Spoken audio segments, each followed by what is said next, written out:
Hi, gang. Hello, hello. Thank you so much for watching the film version of the Mingle Project. I sat and I watched as so many of you sat and watched. I hope you enjoyed it. I'm really proud of it. And I want to thank my friends at Parks Casino as well. Thank you, Parks Casino, because all of the video work that I do, the daily YouTubes, are because of their sponsorship. There would not be the YouTube component of all the things that I'm doing but for Parks Casino. Another thank you. Everybody at Creative Outfit. They came with me to Asheville. They recorded and then produced the presentation. I think we had 8 cameras in the Wortham Center, and we've gone over it and over it and over it. Special shout out to Randy, because he's the one who had to be on the receiving end of all of my emails saying, do you think you could tweak this, and can we switch to that camera, and so on and so forth. I thank, of course, my radio and newsletter team. At the top of the heap, TC and Dan, and if you call the program, it's Brian who picks it up. Maya, who is our newsletter editor. Sam Barney Gibbs, who is our evening newsletter editor. Austin McCain, who does it on weekends. David Yang, who is our digital media manager. Maya, thank you for all the coordination of alerting people to what we were doing tonight. And thank you as well to the Wortham Center for the Performing Arts. A terrific venue in a really cool town. Visit Asheville if you can. Beautiful, nice vibe, and they need help. I mean, they need help, because 5 days after I recorded this came the Hurricane Helene, which was devastating. I'll tell you one just quick story, typical of the reception that I received in Asheville. There's an orthopedic surgeon turned cannabis retailer, all on the up and up, James Thompson. He's a listener. So when I announced that I was coming to Asheville, I heard from him, and he said to me, hey, can I be your Sherpa for the day? I'll pick you up at the airport. And he did. And he did. And it was just a great stay and a nice introduction. And as I say, then came, Helene 5 days later. So my heart breaks for folks in Asheville, but it's a wonderful town in a great county.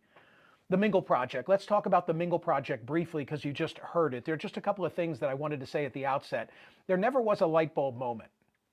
As I look back, and I was thinking about this tonight as I was watching the debut screening, it's a shame I didn't reference another book. I should have referenced Last Child in the Woods by Richard Louv. Last Child in the Woods came out in 2008, and obviously our kids were so much younger then. But the premise, the thesis of Last Child in the book, Richard Louv's from San Diego. I think he was a columnist for the San Diego Union. But he was among the first to say kids are spending too much time inside, not enough time outside, and not enough time outside engaged in free play. I remember bringing him to the Philadelphia area and hosting Richard Louv for an outdoor event, which was on a nature trail. And that was the earliest sort of warning that I had that there was something afoot and it was impacting our kids.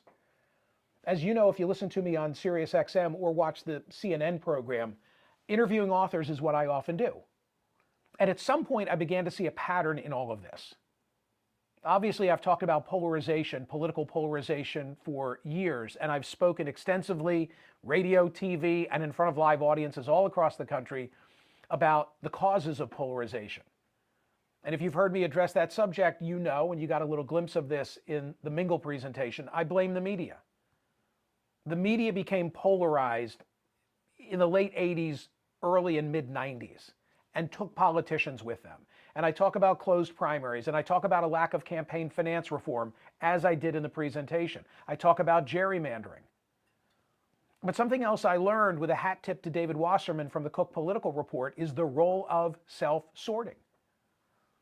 And then Jean Twenge writes, iGen helped me see the light on the impact of technology. Tom Friedman is out there somewhere in the back of my mind, identifying the world as being flat.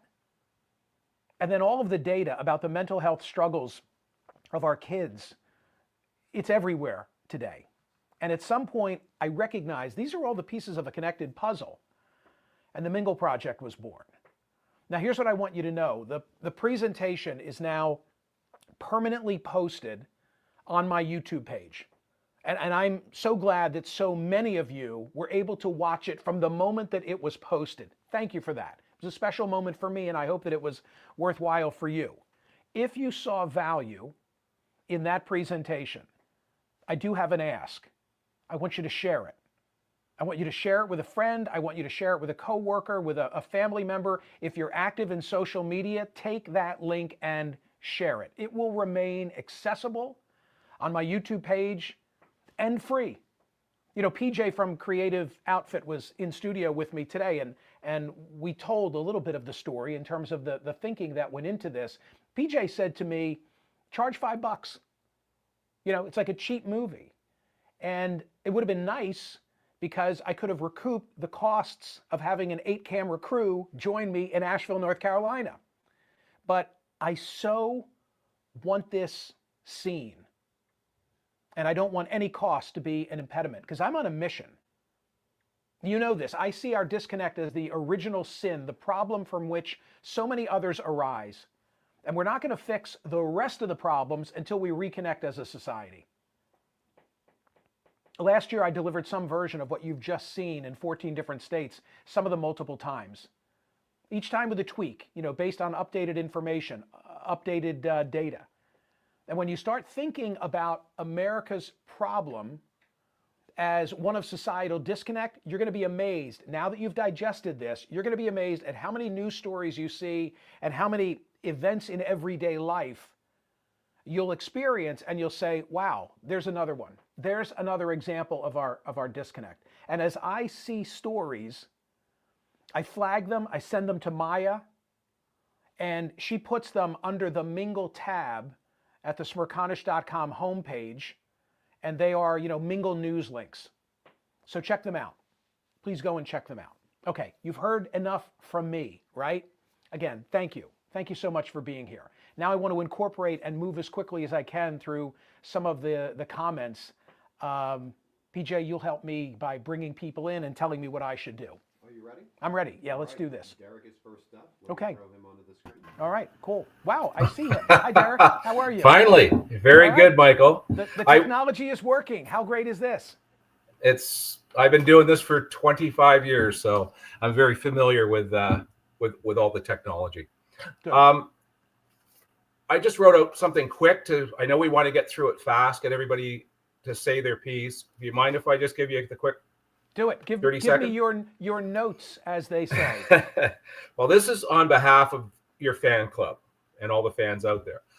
Wow, absolutely incredible presentation and movie. Michael, UTC, Dan, PJ, and the gang from Creative did an amazing job. Quality was first rate.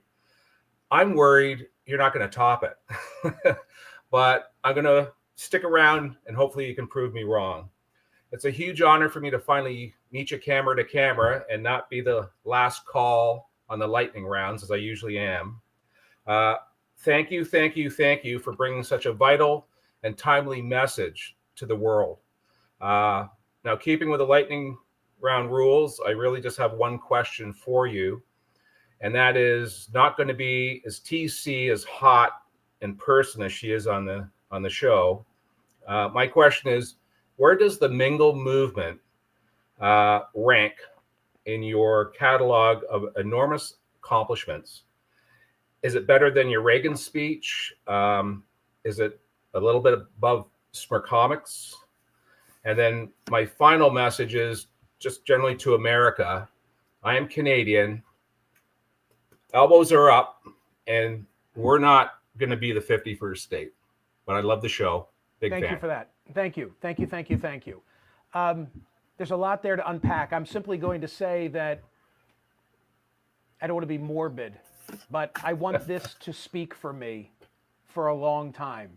I feel like I've done a number of presentations over the years. I always have a speech, and I draw from many of them in what I've just presented. But to the extent that I've gathered any wisdom in more than 3 decades of having a platform, this is what puts it all together for me. I used to speak only about a polarized media. That's an important part of the puzzle, but it doesn't explain what's going on in every one of our neighborhoods.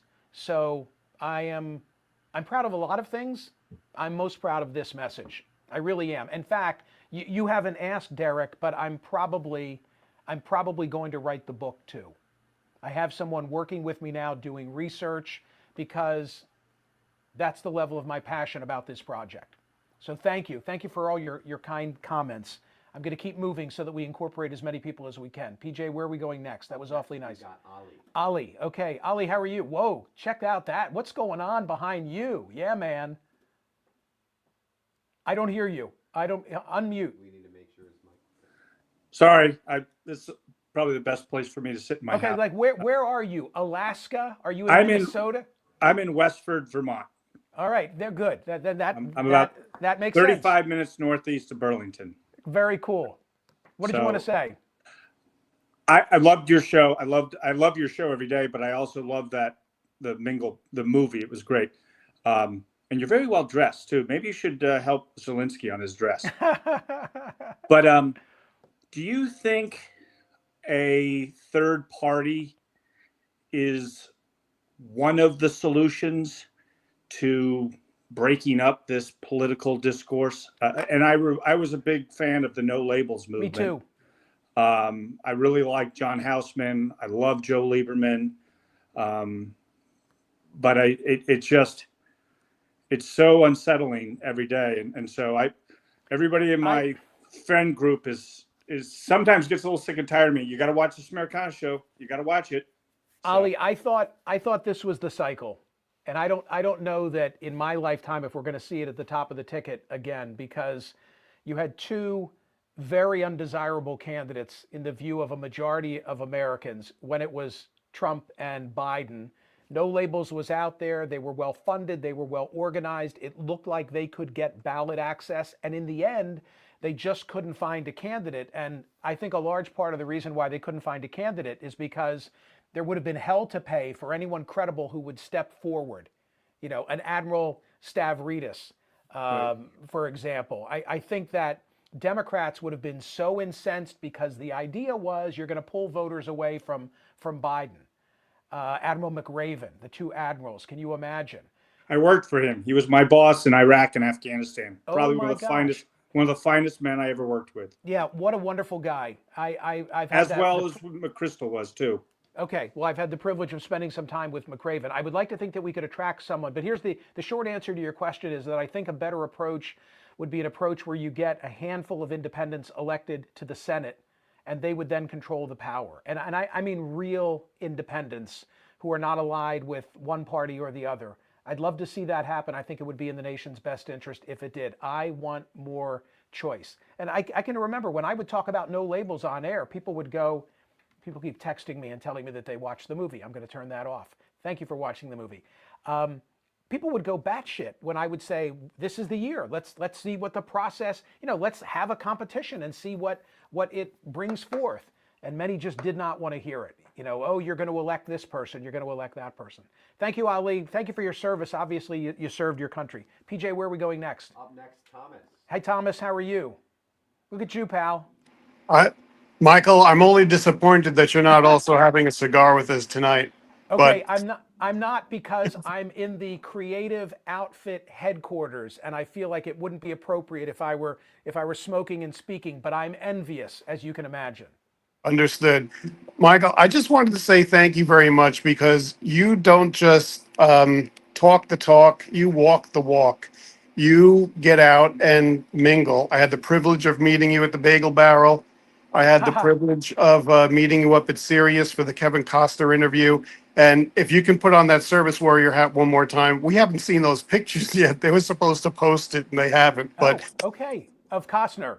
Yes. Okay. But thank you for what you do. It's really incredible. And I wish that everyone would be able to watch, and I'll certainly be spreading the news. Thank you. That's awesome. Thank you. Nice to see you again. Go ahead, PJ. Bernardo. Hello, Bernardo. How are you, sir? Hello, can you hear me? I can hear you well. Good. I was listening to what you had to say about service. I wrote a treatise some years ago about to President Obama, a proposal that we figure out how to create mandatory service for everyone And as you noted in your comments tonight, it didn't necessarily have to be military. It could be the civilian side of that, and wrote a whole proposal around how to do that. I believe that we all live in silos and we don't know one another. My experience living in the barracks as a draftee back in 1963 taught me a tremendous amount. And I just think that if everyone had the opportunity to participate, that we'd all be further ahead. We don't know one another. And until you live next to all of the other kinds of human beings in this world, you'll never learn that. I agree. I agree. And I tried to share the benefit of my father's Korean War experience in the presentation, because my dad would tell me the exact same thing that you did, day one from across the country. Here Yep. they all were, same Yep. haircut, same cot, same Yep. food. But that was all they had in common, the experience. Everything else was different. Exactly. And I think when I wrote it that many years ago, I did it, was 1995, I guess. Or no, it was 2015, excuse me. 2015-16 timeframe. And the election was going on. And I sent that to everybody. I spent $500 on printing and postage and sent it to every political participant, every senator, everybody that I could think Well, of. I would love to see it. Maybe you'll put it on my Facebook page, and then I can see it, and so too will everybody else. Okay, well, I had a website for many, many years, and I finally dropped it about a year ago. But maybe I could send you, if I could get a direct link Here you or go. email. Use this email address, editor@smerconish.com. Okay, Easy. I can. Editor@smerconish.com. Bernardo, I'd love to see it, and thank you for your kind comment. I appreciate it very much. Okay. Go ahead, PJ. All right, up next we have Priscilla. Priscilla. Hello, Priscilla. There she is, kinda. Little blurry. Little blurry. Hi, Priscilla. Hi, can you hear me? I can. Go ahead. Can you hear? I can. Okay. I was You know what, PJ, that's a bad really connection. I'm going to put you on hold. I promise we'll come back to you. Let's go somewhere else with a better. Say it again. Dinell. Dinell. Hi, Dinell. Hi there. Wow. Long time listener. Love you. Catch you pretty much every morning. Love the show. I had to call in. I am a youth worker by trade, and everything you've been talking about for the last year, the books you've referenced about youth and whatnot, is stuff that has resonated with me deeply. And I'm planning to move on with this as a career, a post-retirement career. But yeah, I worked in, I think this is key in the education system.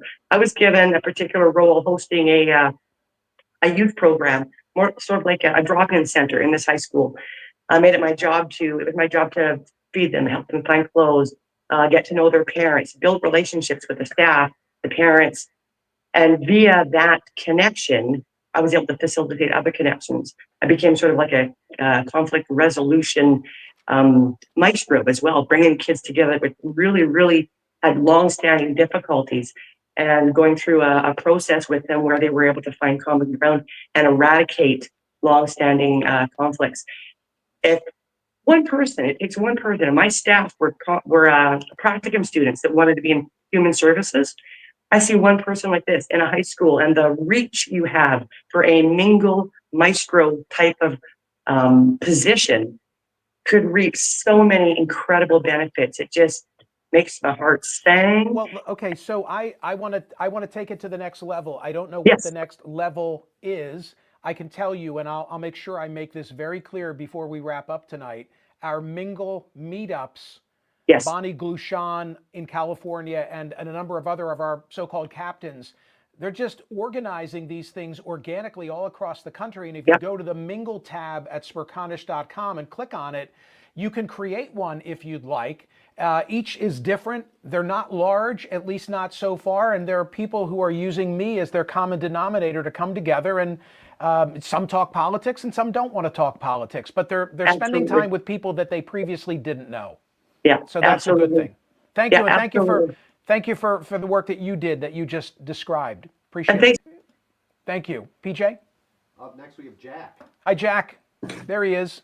Hi. Hey, Michael. I have a question and then a suggestion for your Mingle project from an iGener. Is that all right? From a what center? From an iGener. Oh, an iGener. Sure, please. Benzier, whatever people are calling it. Yeah. Go ahead.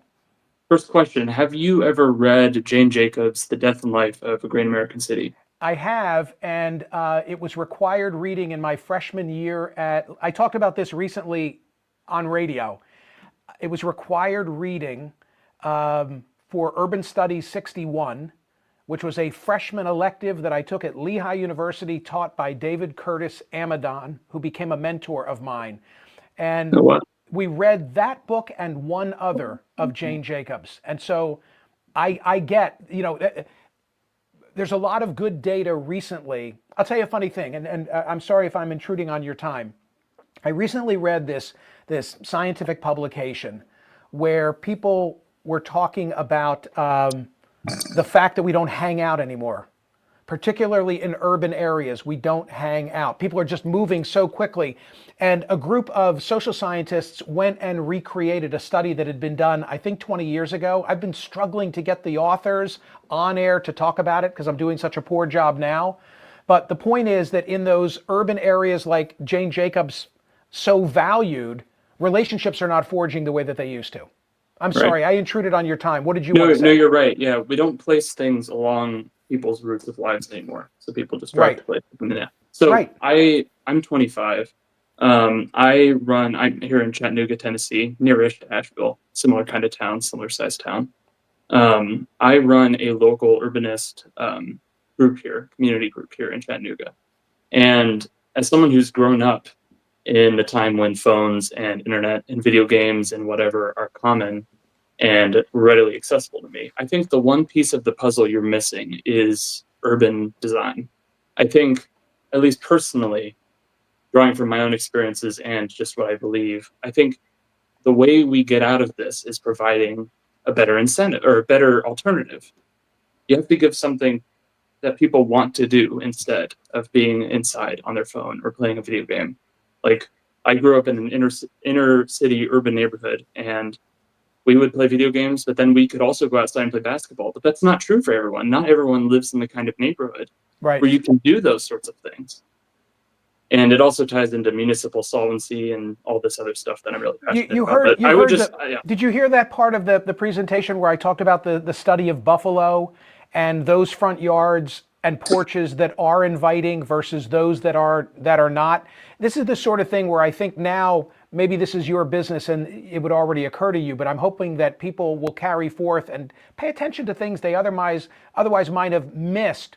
What neighborhoods, what streets are inviting and welcoming, and the sort that suggests that if you're out getting the mail, it's okay to say hello to that person. Yeah, no, I think you're absolutely right. I've heard you talk about it on radio, but I did miss that part of the presentation. Yeah. But it's right, it's correct, and it's all connected. Yeah, my mentor, academically speaking, was a devotee of Jane Jacobs. I have it on the top of my brain, but I can't think of the other book, Death and Life of American Cities, but there was one more written in the same... City by Jeff Speck. Oh, no. No. Jane Jacobs wrote it, but I can't place it. And of course, what's going to happen is the minute that tonight ends, it's going to occur to me, and I'll regret not saying it. Anyway, thank you. Appreciate you listening and offering those comments. PJ? Up next, Sean. Hey, Sean. Hi, Michael. How are you? Great. How are you? Oh, good. Excellent. My question is essentially, how do you reach someone who's not interested in mingling, someone who doesn't have any interest of getting to know people who aren't like them, or to get outside of their bubble? Because this is all great, but I guess... You think I'm preaching to the choir that the sort of people who hear this are already inclined to be out there? Maybe the answer is, by an education campaign as to the connection between having the sort of relationships that I'm describing and happiness. The book that I talk about in the presentation, the last book, The Good Life. You know, I'd like to think that I can reach some folks who might not be happy, who might be lonely, and not understanding that their loneliness is derived from a lack of human touch and connection. Yeah, that's very true there. Yeah, I guess what, yeah, I'm sorry, I'm flustered right now. It's all right. Yeah.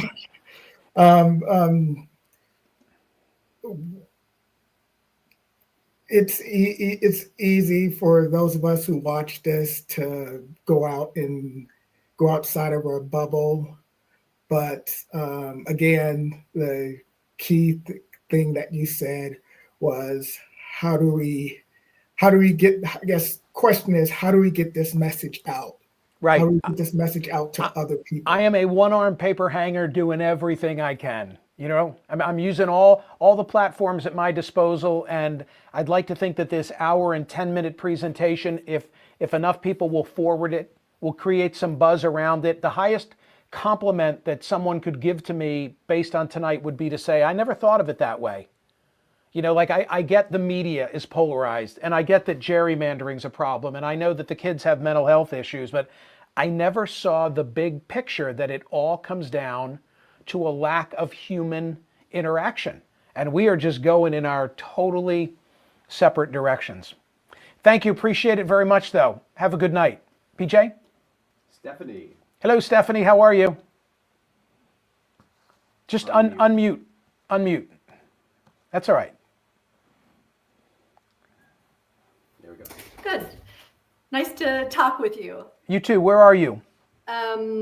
Atascadero, California, San Luis Obispo. Sure. Oh, gorgeous. That's a beautiful area. Good for you. Yeah. Yeah. So that's my main question. We don't have a Mingle group here. I'd like to start one. Okay. And I know I can reach out to you guys for some assistance. So I assume I just need to go on your webpage and send an email to somebody. Yeah, you'll simply go to Smerconish.com. At the top, there is a Mingle Project tab. You click on it, drop down menu, and one of the tabs is for Mingle meetups. Okay. The ringleader, you hear me joke about Bonnie Glushan as being my California chairperson, but she's the one. I'm worried that we're about to overwhelm her. I guess there could be worse things than having a lot of demand. But yeah, check that out and see if it's something that you're able to initiate. And I have pledged to do a better job of promoting the upcoming Mingle events and letting people know what it's all about. So that's on me to mention on a weekly basis on the radio what exactly this concept is. Okay. Well, I appreciate it. Yeah. I listen to you pretty much every day. Thank you. And I probably listen way too much to news. And I am very concerned with our current state of affairs. I love listening to General Staff Reedus. He seems to pull me off the ledge with some more, level-headed discussion. But yeah. Thank you for your comment. And good night. I'm so fortunate to be able to turn to him on a weekly basis. He is so in demand, and to be able to have his insight on a day like today, talking about what's going on in Saudi Arabia, talking about what's going on in Paris. PJ, next. Chuck Hall. Oh, so, okay. Now let me just say, I'm so embarrassed because I grew up with Chuck. Chuck was on bus number 5. Chuck was in Asheville. Chuck was in my notes, and I didn't mention Chuck, and thank God I saw him at the end of the presentation, and in the video, he's there. But here you go. The floor is yours. Mr. Larlick, bus number 5, what stands out? So, well, Michael, to answer your question about Mr. Larlick, I was terrified of him. He threatened to, I won't tell the whole story, I'll tell you some other time. But he threatened to shake me up one time, and you better believe I got back in my seat so fast. Right. Even though I needed to move my seat. He was a terrifying figure and kept me on the straight and narrow. So that's a good segue to the point I wanted to make. Is that this was prompted by something I heard Scott Galloway say on his Pivot podcast with Kara Swisher today. And he talked about, we always talk about we need young people to be leaders. And what he talked about is the need for mature men to step up and be leaders for the younger men in our communities. And when I think about our neighborhood where we grew up on Mercer Avenue, you know, if I just go down the street, we had Joe Cole, Bob Boness, Joe Cianci, Joe Steelman, my dad, Mr. Hoffman next door to me, Mike Stockel Sr., God rest his soul. You know, going up the street, we had Mr. McFarland and Mr. Haggerty and your dad and Mr. Shutt, right? All of these men so true were tremendous role models to us. And I happen to know they didn't all share the same political ideology. Right. But amazing that you and I grew up in a neighborhood where, and I'm picturing every one of them as you're mentioning them, where you could identify.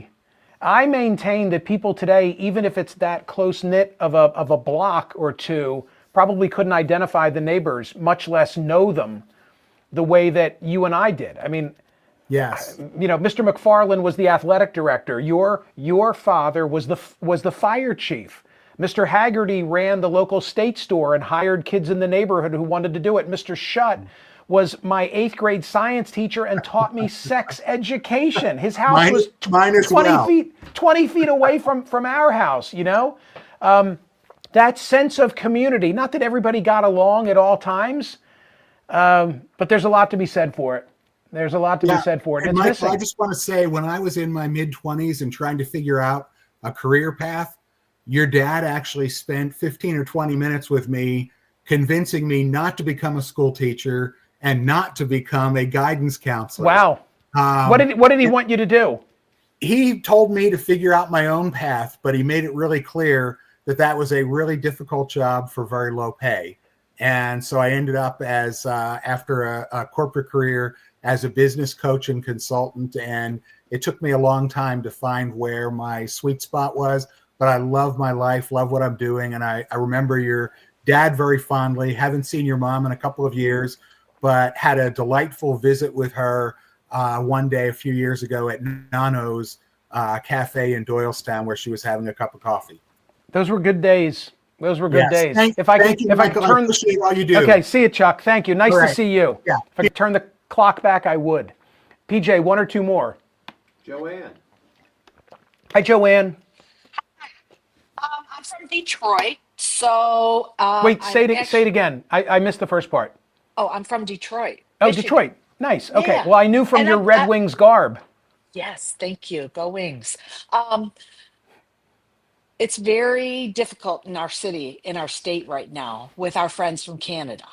Right. And I think that it would be a great opportunity for you, Michael, to come to the city of Detroit and have a mingle here and inviting our Windsor friends or our friends from Ontario or where I live, which is north of Detroit. And I get Canadian radio better than I do Detroit radio, and listening to our friends, how angry they really are. Yeah, it's upsetting. It's so I don't like disappointing. I don't like the way they've been treated. It's no, terrible. not at all. Not at all. I want to get back on the road. I don't know how much I can get on the road, and that's why tonight was so important. That at least with the things that I've been trying to say, as often as I can say them, are out there. But I love Michigan. I've been in Detroit, and where was I last year? Ann Arbor. Speaking in Ann Arbor. Grand Rapids too. Grand Rapids too. Yeah. Yes. I'd like to come back. So if I can make it happen, I frankly would like to come everywhere. So yeah. Have a good night though, and thank you for that. Thank you. It's a good message, our Canadian friends. Okay. PJ? Brandon. Hi, Brandon. Hi, Michael. Can you hear me okay? You? I'm well. How are you? Where are you at? I'm in Atlanta, and I can't believe we were able to jump on like this, but I'm one of Chuck's good Mingle friends here in Atlanta. So oh, that's awesome. Great. We'll hope you'll join us in Atlanta. So, Chuck, I'm going to steal a question you asked us recently in one of our meetups. I wanted to get your thoughts on it, Michael. but we have noticed that we're having a difficult time engaging some of our like hardcore MAGA, either acquaintances or friends. And so Chuck, shout out to you. But I was curious, Michael, what your thoughts are, because we're wanting to get them in our group. And I mean, even Chuck has talked about trying to engage his neighbors.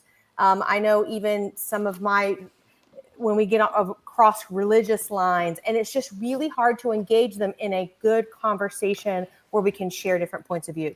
Right. So when I participated in a Zoom a week or two ago with Bonnie and the other Mingle meetup captains, they brought this to my attention as well. And I said, look, I feel the same way about my poll question and my callers. I wish it were the perfect blend.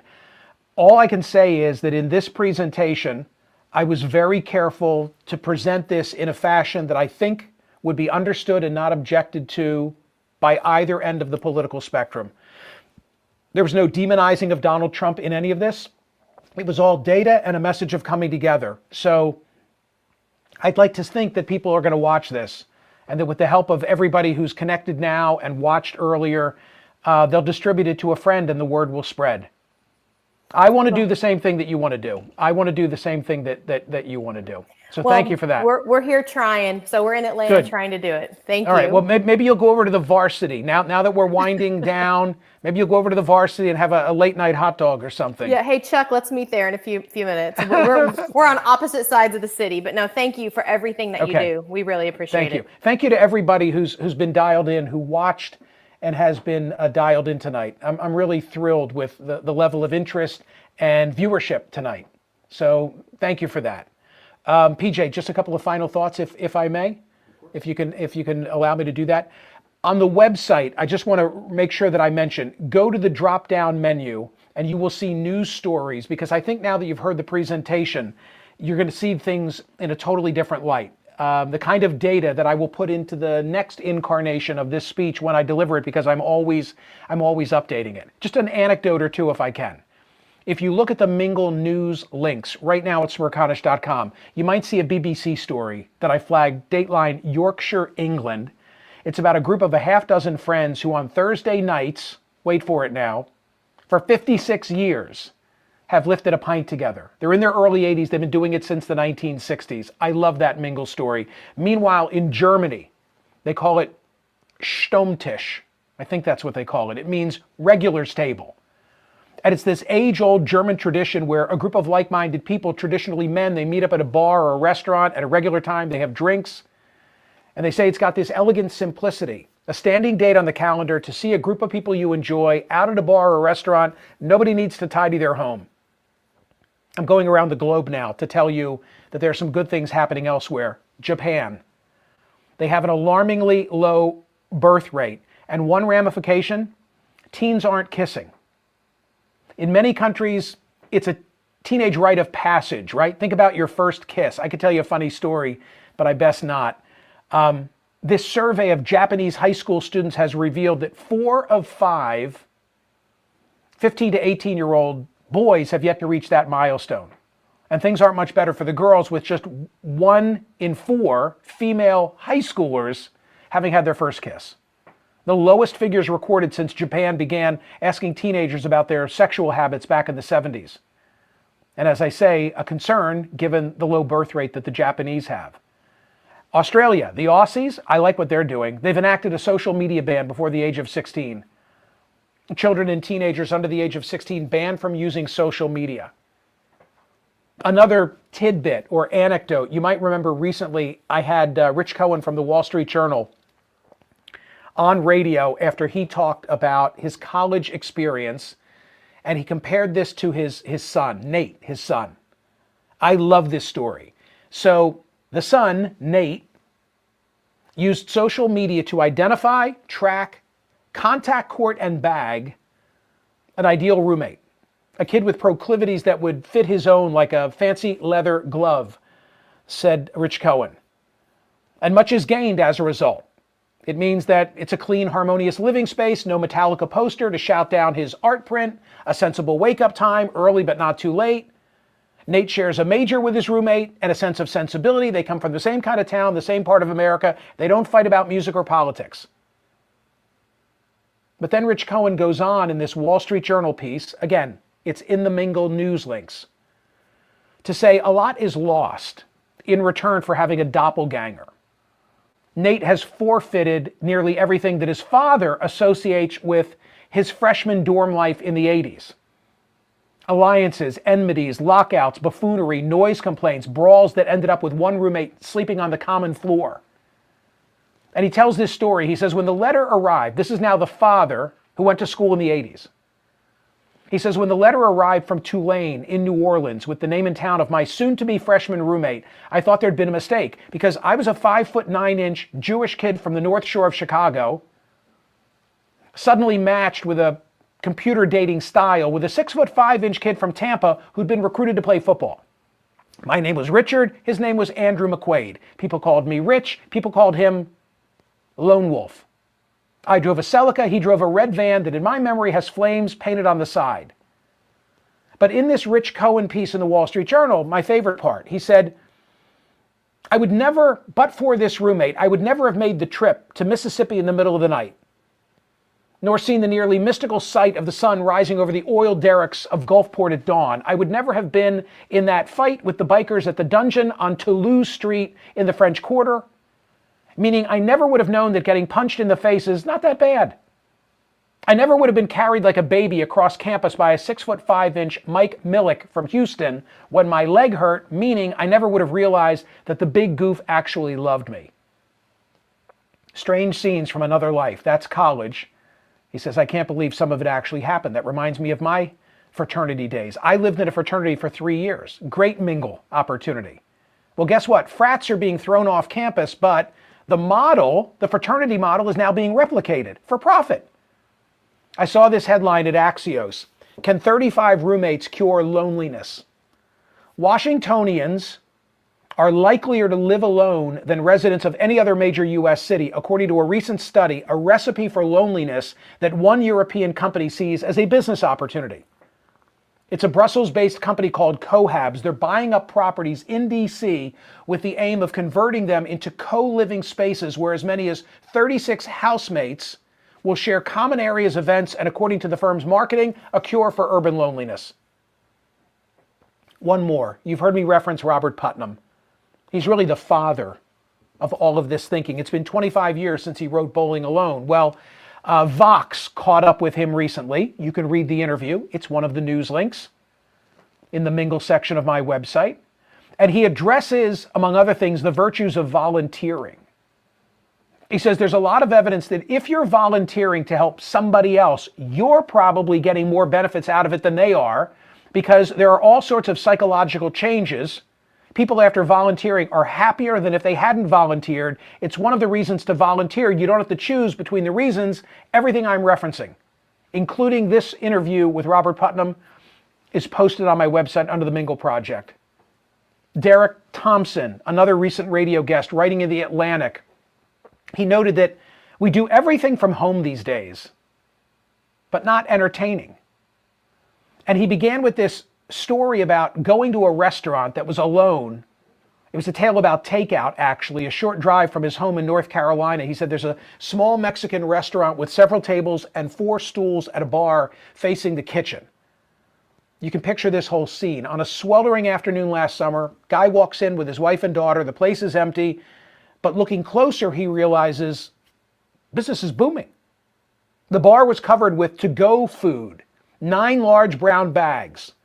And Derek Thompson, writing in The Atlantic, says, as we ate our meal, I watched half a dozen people enter the restaurant without sitting down to eat. Each one pushed open the door, walked up to the counter, grabbed a bag from the bar, and left. He wrote, in the delicate choreography between the kitchen and the customer, not a word was exchanged. The space once reserved for that most garrulous social encounter, the bar hangout, has now been reconfigured into a silent depot for customers to grab food to eat at home. And home is where we're no longer entertaining. A homebound life doesn't have to be a solitary life, he wrote. In the 70s, the typical household entertained more than once a month. I can remember my parents had cocktail parties. My dad hosted poker club. My mother hosted bridge. But from the 70s to the late 90s, the frequency of hosting friends for parties and games and dinners and so on declined by 45%, according to Robert Putnam. And then in the 20 years after Bowling Alone was published, the average amount of time that Americans spend hosting or attending social events declined another 32%. As our homes have become less social, residential architecture has become more antisocial. I read about a company called TestFit. They make software to design layouts for new housing developments. The cardinal rule of contemporary apartment design is that every room is built to accommodate maximal screen time. Here's a good story. Dateline, Bucks County, Pennsylvania. I talked about this on radio. The 87-year-old who invites his neighbors, and what does the invite say? Until the cops come. Doug Turner, 87 years old, a celebration of winter, read the handwritten invitation with a delicately drawn snowflake at 4 p.m. until the cops arrive. 29-year-old neighbor said he was cracking up when he read it, moved to the neighborhood and met Turner once or twice in passing, but thought it was such a cool invitation. Talking about urban planning, as I did with my young caller earlier tonight. City streets, no longer places for pedestrians to hang out. They're no longer the place where you'd stop and have a conversation. Instead, we just want to get home as quickly as we can. By the way, I feel like Howard Beale right now. I want you to go to the window and open it up and say, I'm mad as hell and I want to mingle. This was a study published by the National Bureau of Economic Research. It's posted at Smerconish.com. Go and read all these stories if the subject interests you. Because you'll read a lot of interesting ideas about things we could all be doing in our own communities. One more thing that I want to make sure that I share, and it's this: our Mingle meetups and our captains. Here's a list. Well, Jeff in Minneapolis just had one in Minnesota last Friday night. Matthew in Columbia, Maryland had one on Saturday night. Tomorrow night in Portland, March 12, Lindsay, thank you for that. Sunday the 16th, Amy in Houston, Aaron in Dallas, Tom in Providence, Sunday, March 23rd. Tuesday, March 25th, Liz and Jim on Long Island, John and Susan in Phoenix, Arizona, Thursday, March 27, Saturday, March 29, Diane in Sacramento, Brian in Hanover, PA, and Bonnie in LA on March 30. If your location isn't represented in what we have posted under the Mingle meetups, maybe you'll think of hosting one. Bonnie can guide you. I know you've been here for a long time. I don't want to overstay my welcome. I hope that I haven't. The combination of the movie and our chat. So I'll let it go with this. Thank you. The subject means a lot to me, and the movie means a lot to me. It's a presentation, not a movie, but you get it. You've seen it. And if you're motivated, share it. Share it in your social media, put it on your Facebook page, send it to a friend that you think would benefit from the message. Thank you, everybody. I'll see you on radio and I'll see you on television real soon. Good night.